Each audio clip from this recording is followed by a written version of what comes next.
Back to our channel. In today's tutorial I'm going to show you how to find the model of your phone.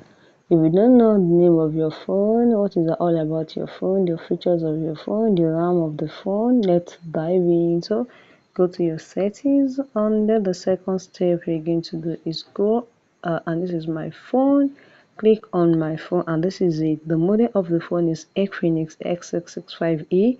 The device name is Equinix R2i, and the audio version is 12 CPU, and the front camera and the gig, we have 4 gig RAM. The ROM is 64 GB ROM, and the battery is 5000 ampere, and the screen is 720 by 1612. This is all about the phone. If you want to click on more information, click on more information, and everything about the phone is going to be pop out. So guys, if you found this video helpful, click the like button, share and comment.